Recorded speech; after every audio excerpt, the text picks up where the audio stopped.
First, Elon Musk with X, and now Mark Zuckerberg with Facebook are rolling back fact-checking. That completely changes the social media landscape and freedom of speech. But that's not happening here in the EU, or especially in Great Britain. Under Keir Starmer and the Labour government, Britain is actually introducing stiffer penalties for journalists who might inadvertently say something which affects national security. So, inquiring minds, how does all of that affect UFO research? Well, it really does. Gone are the days where traditional media is even relevant. I think social media research, people like you digging for the truth, live in a new era. So today, viewers, I'm going to share with you something I wasn't actually going to share. When Nick Pope, ex-MOD, and I talked about drones, I pushed him to talk about how he copes with secrets. Nick Pope, of course, will know more than he can say. His family was in the MOD. He's very close to what actually happened at Rendlesham Forest. And I'm slightly wary sharing things that I've learned from people who've told me stuff about what really happened at Rendlesham Forest in Suffolk in the Cold War. So today, Nick Pope and I discuss, how do you share a secret? How do you cope with your inside knowledge and media interviews? If I could really pin you down, specifically the US Congress debate, where the US are still, are UAP real? And you and I know, you knew 15 years before I read the Condon report that Ronaldo and people proved, and the UK MOD said UAP are real, that they are a threat to airspace, but they're not a threat to national security. Why do you think that the United States is not ignoring one of its closest allies with that information? I mean, what's going on? Well, I think there is a little bit of a disconnect. We know that in May 2023, the then director of the Pentagon's Arrow unit, Dr. Sean Kirkpatrick, called the first Five Eyes UAP forum group. And we know that two officers from the Defense Intelligence Staff traveled from the UK to the Pentagon for that meeting. Great. We don't have confirmation of precisely which part of the DIS that was. And that would give an indication as to the lens through which the UK MOD is viewing all this. And we don't, of course, have any documentation about this, but we know that they went. So at some level, there is communication over all this. Now, the trouble in the US, I think, is they've been through so many different incarnations of this. Firstly, there was ORSAP. Then there was ATIP. Then there was the UAP task force. And then there was Arrow. And some of the personnel have a degree of read across, but some don't. So the US has kind of constantly been having to reinvent the wheel on this in a situation where the UK knew about all this some time ago. So it is a problem.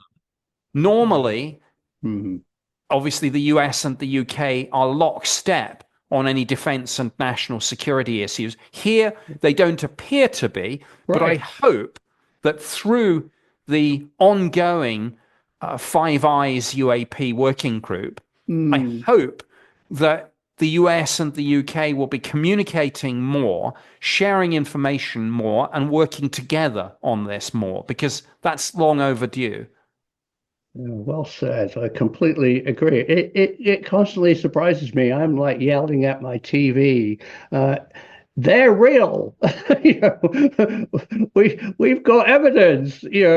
Defense contractors are studying 6 observables because they want to know how to build them. I mean, this all is real stuff. And again, Nick, how do you cope with what you obviously know, you and I both know a lot more about what happened in Suffolk in 1980 than we're actually admitting. I'm actually a little worried because I actually know quite a lot more than a lot of people realize about the capabilities of bases in Suffolk. I mean, how do you cope with that kind of information? I mean, you tread a fine line.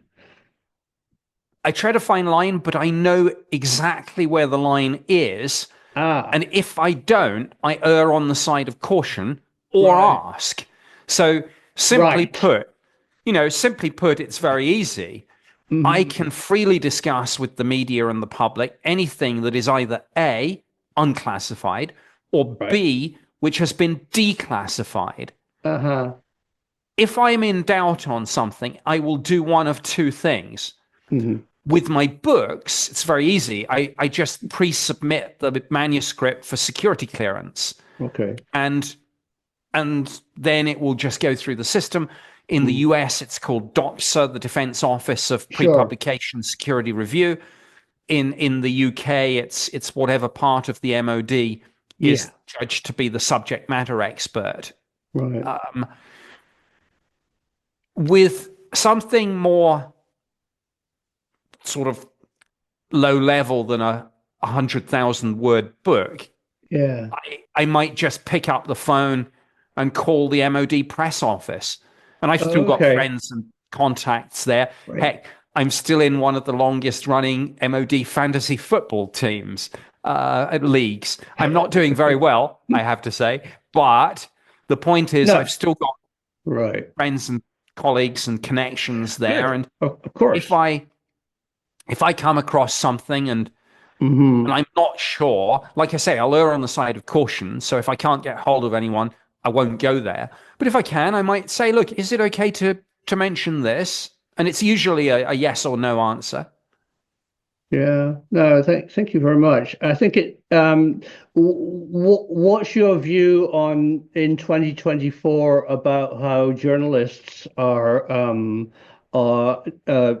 restricted about talking about UFOs or national secrets from the MOD. I mean, specifically, I'm trying to get you interested in Rendlesham Forest, and that as a subject. I mean, um, I've actually been quite shy from mentioning things like non-nuclear EMP devices and things like that because it seems to be that it's still quite sensitive.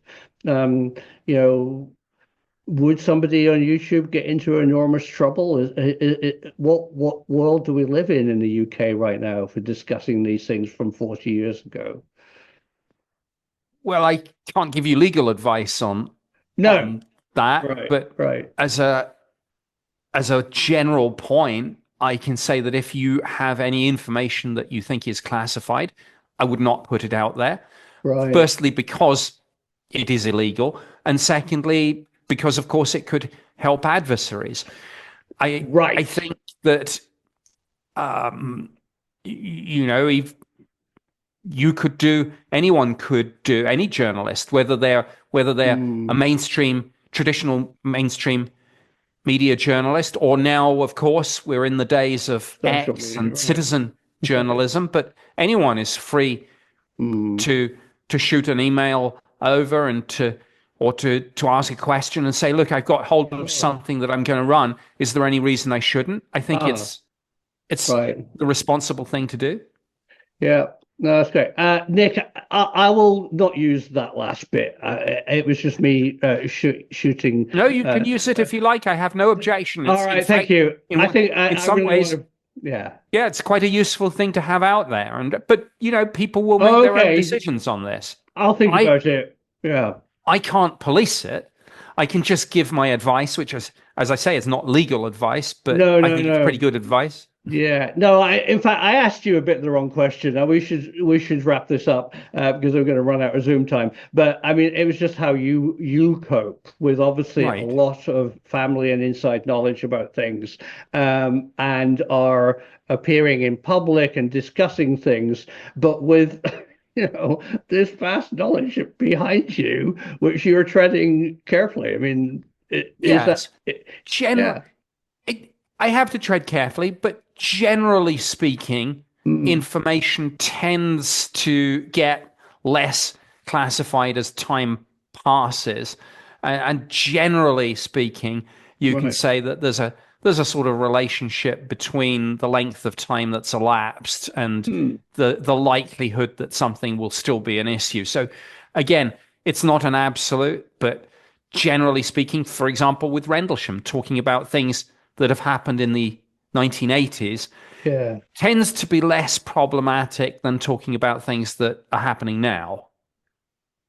I certainly hope so. Although I find in the Rendlesham Forest incident itself that as it was the Cold War and our adversary at the time was the Soviet Union, now with added tension with modern day Russia, in some ways the Rendlesham Forest incident has become more of a hot potato.